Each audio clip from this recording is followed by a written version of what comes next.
प्रातः क्लास चल रहा था 23 दिसंबर 1968 सोमवार को 5वें पेज की पहली लाइन में बात चल रही थी। शिव बाबा ने कहा, मैं तुमको पुरुषोत्तम ऊंचे ऊंचे पुरुष बनाने के लिए आया हूं। यहाँ पुरुषोत्तम संगम युग में अभी यहां हूं।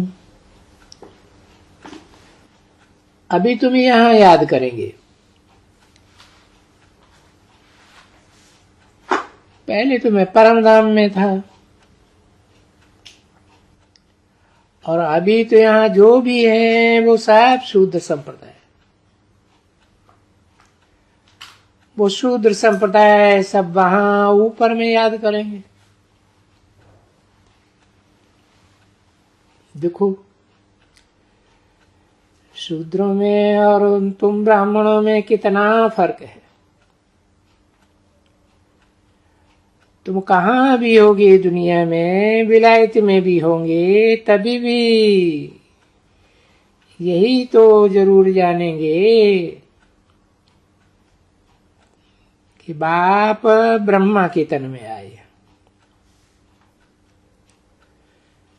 और ब्रह्मा के तन में आए हैं तो ब्रह्मा का तन तो जरूर याद पड़ेगा, याद करना पड़े। नहीं तो वो आए कहाँ भटकता है क्या ऐसे? जरूर करो शरीर में आएगा, हमको चाहिए।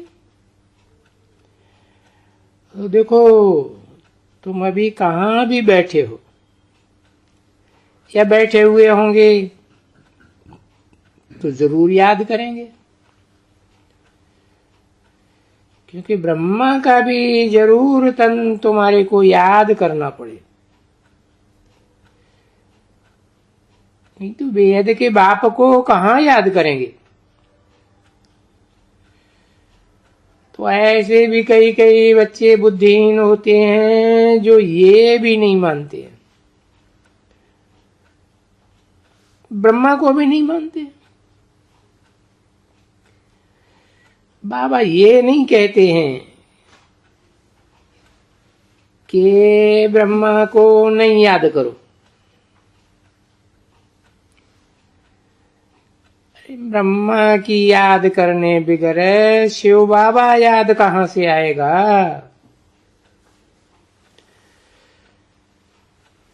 आधार तो चाहिए। तो सिर्फ बाप कहते हैं कि ब्रह्मा के तन में आता हूं और मैं तन में ही आता हूं, मुझे तुमको याद करना है। बताते हैं कि ऊपर में अभी मैं नहीं हूं, अभी मैं साधारण ब्रह्मा के तन में हूं।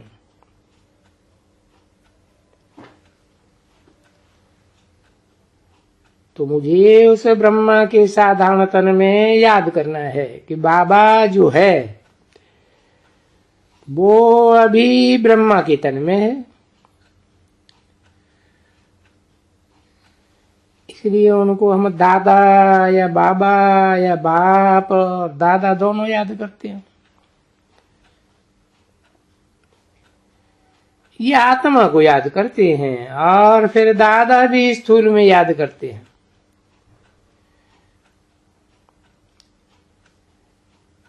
हम उसमें भी हम उनका जो आत्मा है उनको, जैसे तुम अपन को आत्मा को याद करते हो ना बैठ करके, अपन को आत्मा समझो, आत्मा समझो। अब ये तो ज्ञान बच्चों में है कि इनको अपनी आत्मा है और उनको अपनी आत्मा है शिव बाप को। इनका वो अपना सिर है उस सिर में अपनी आत्मा है और वो अपना सिर है, यानी उनको शरीर तो अपना नहीं है ना।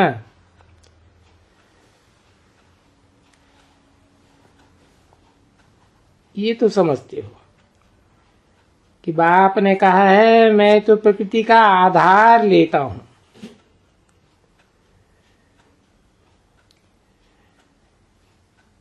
तो ये तो अभी अच्छी तरह से समझ गए हो। तो बरोबर बाप जो इतना बैठ करके ये सारे ब्रह्मांड और ये सृष्टि ब्रह्मांड में जहां रहते हैं उस ब्रह्मांड का भी समाचार सुनाते हैं ना। और वो ब्रह्मांड को दुनिया में कोई नहीं जानते। ब्रह्मांड का भी राज देते हैं कि ब्रह्मा, जिसे ब्रह्मलोक में हम और तुम अंडे मिसल रहते हैं।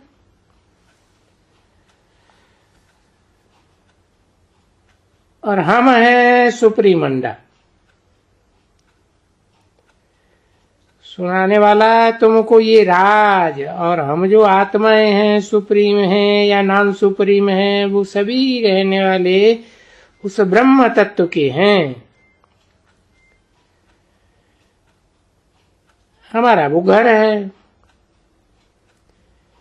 जिसको शांति धाम, बहुत अच्छा मीठा धाम है, नाम ही कह देते हैं शांति धाम में रहने वाले। अभी ये बात तुम्हारी बुद्धि में है। जो जो भी बच्चे अच्छा धारण करते हैं या बरोबर हम असल के रहवासी कहाँ के हैं, तो हम अपने ब्रह्म तत्व में हैं। हाँ, जहां सूर्य चांद नहीं होते हैं, जिसको निर्वाण धाम भी कहा जाता है, वानप्रस्थ भी कहा जाता है, क्योंकि सब बातें तुम्हारी बुद्धि में रहती हैं। हाँ,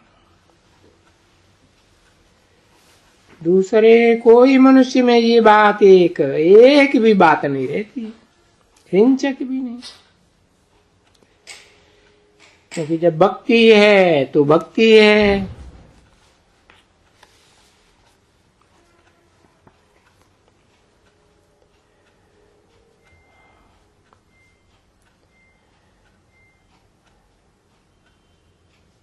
तो जब तक भक्ति है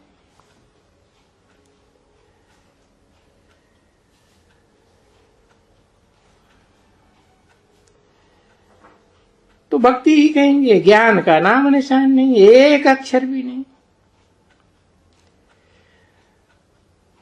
इसलिए इसको वो कलयुग के बदली में पुरुषोत्तम संगम नाम रख दिया।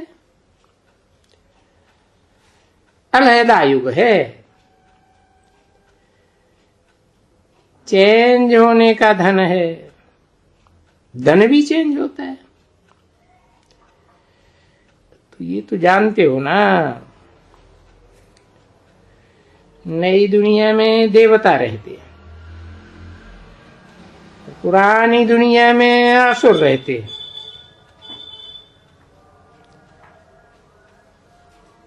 तो आसुरी दुनिया को चेंज करने के लिए बाप को संगम युग पर आना होता है।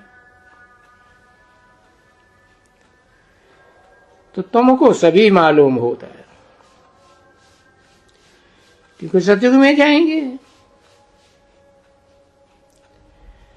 और जब सतयुग में जाएंगे तो तुमको पीछे वाला या पिछाड़ी का कुछ भी मालूम नहीं रहेगा।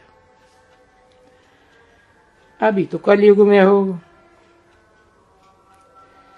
तो फिर कुछ भी मालूम नहीं रहेगा फिर तुमको, समझे ना, जरा अभी मालूम नहीं। अभी कलयुग में हो तो नई दुनिया का भी तुमको कुछ भी नहीं मालूम है। है। भक्ति मार्ग में तुम नई दुनिया को लाखों बरस ऊपर ले जाते हो। तो जब नई दुनिया में हो तो पुरानी दुनिया का पता भी नहीं है तुमको, और जब पुरानी दुनिया में हो तब तुमको नई दुनिया का पता भी नहीं। भले पता है वो तो कोई भी समझेंगे कि भाई ये पुरानी दुनिया है, इसको कलह युग आयरन एज कहा जाता है। बाकी नई दुनिया कब थी? देखो वो तो लाखों बरस हुई। उनको कुछ पता है? कुछ भी पता नहीं। तो वेद का बाप आकर के अभी संगम युग पर सो भी कल्प कल्प आते हैं। हर 5000 वर्ष बाद आकर के समझाते हैं। इस क्रिएशन रूपी झाड़, मनुष्य का वैरायटी झाड़, सो भी उसका बैठ करके सारा रात समझाते। और ये चक्कर कैसे फिरता है वो भी तो बैठ करके समझाते हैं। देखो समझाते हैं ना तुमको। तो तुम्हारा धंधा क्या रहा? समझाने का। क्योंकि ये समझानी तो बहुत अच्छी होती है ना। आगे तो एक एक को बैठ करके समझाते थे, अभी एक एक को समझाने से तुमको तो पता नहीं कितना टाइम लग जावे।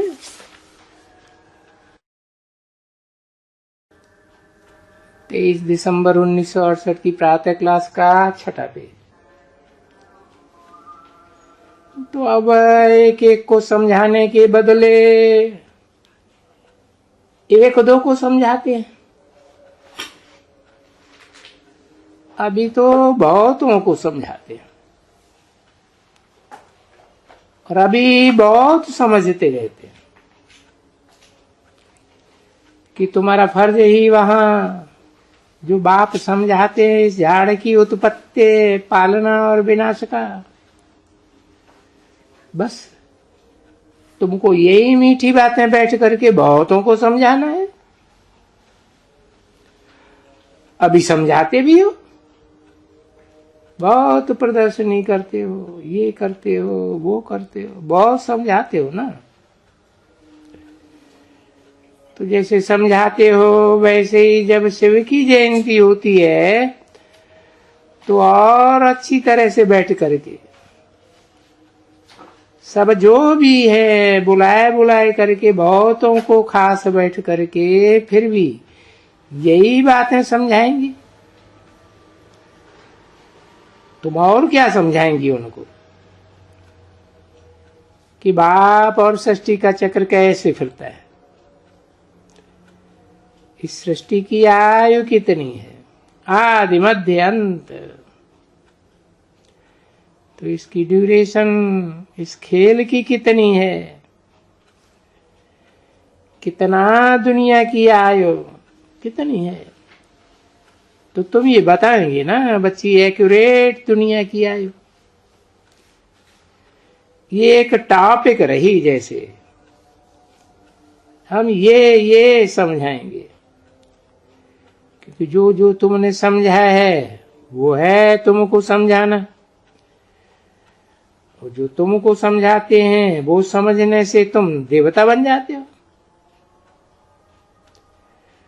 तो तुम भी औरों को समझाएंगे, जैसे समझाया है, जैसे देवता बनते हो ऐसे बैठ करके औरों को भी ऐसे ही समझाते हो। उस समझने से, ये श्रीमत से, ये बाबा ने जो हमको समझाया है, हम शास्त्र वगैरह सब पढ़े हुए हैं। हम शास्त्र की ग्लानि नहीं करते हैं, कोई चीज की ग्लानि नहीं करते। ऐसे मत समझो। हम ये बताते हैं, वो भक्ति मार्ग है जिसको दुर्गति का मार्ग कहा जाता है। प्रैक्टिकल में देख लो। और ये ज्ञान मार्ग है जिसको सदगति का मार्ग कहा जाता है। और सदगति करने वाला तो सदगुरु एक ही है ना, कि अनेक है? अनेक गुरु हैं डुबोने वाले, और एक गुरु है फिर सबको पार करने वाला। ऐसी ऐसी पॉइंट्स अच्छी तरह से बैठ करके निकाल कर ये मुख्य और बैठ करके समझाओ कि भाई ये भक्ति अनराइटियस है और ज्ञान राइटियस है। क्योंकि ज्ञान एक से आता है, भक्ति अनेकों से आती है। देखो, तो ये राइटियस है ना। जो अनराइटियस होते हैं वो अनराइटियस राइटियस को माथा टेकते। तो राइटियस है अर्थात उनमें नॉलेज है। जिनमें वो नॉलेज है उनको वो नॉलेज कहां से मिली? भगवान से मिली जो नॉलेजफुल है। उससे पहले तो तुमको ये नॉलेज मिल ही नहीं सकती है। तो ऐसे ऐसे बच्चे पॉइंट्स निकाल कर करके, हाँ, क्योंकि आपस में अच्छे अच्छे बच्चे भी तो है ना, तो सब मिल करके जैसे सेमिनार करते हैं ना, मंगाते हैं अच्छे अच्छे बच्चियों को भी मंगाते हैं, उनको भी मंगाते हैं। तो बैठ कर करके सुना तो सब कुछ है। ऐसे नहीं है कि बाबा कोई नई बात सुनाते हैं। तो ऐसे समझ कर करके पॉइंट से निकाल कर करके वो जो रंग है उसको राइट बातें समझाओ।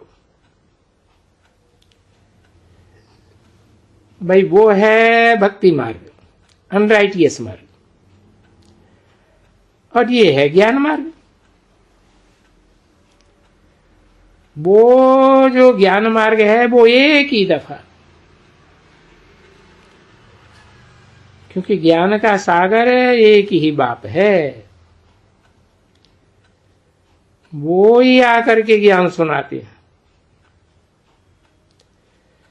ऐसे नहीं है कि फिर सतयुग में आकर के कोई ज्ञान सुनाएंगे,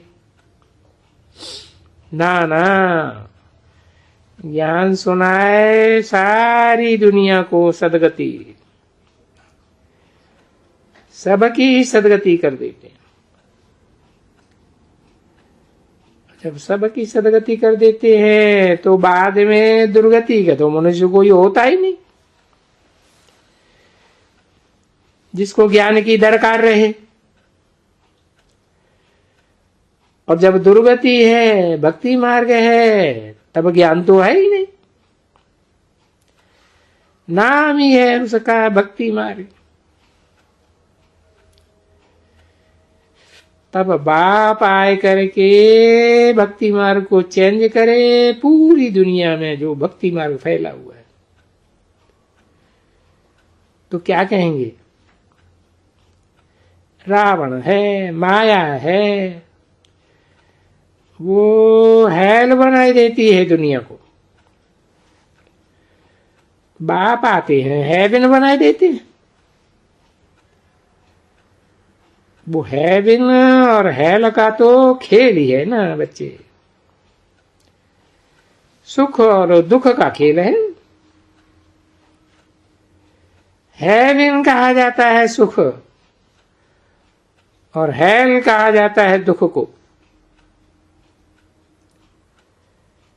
तो ये सुख का और दुख का खेल कैसे होता है,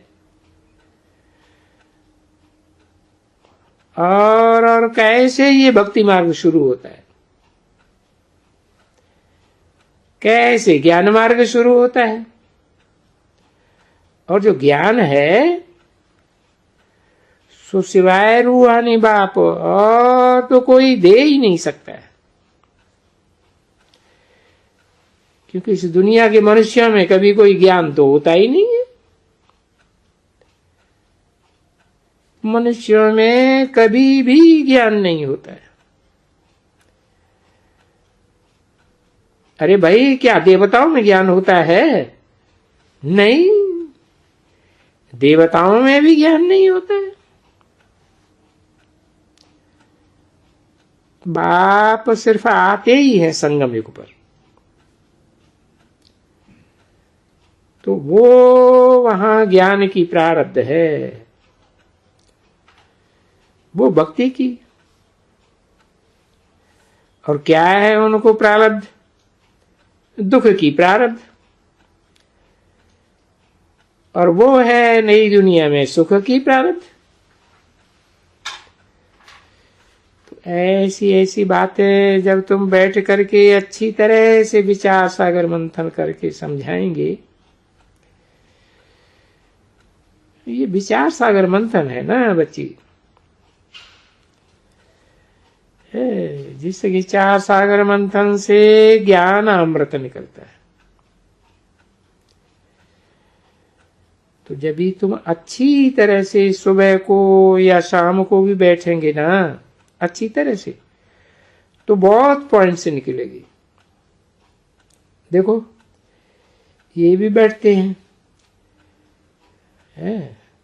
तभी तो ये मैगजीन लिखते हैं ना, नहीं तो ऐसे थोड़ी ही मैगजीन लिखी जाती है। तो मेहनत है सब लिखने करने में।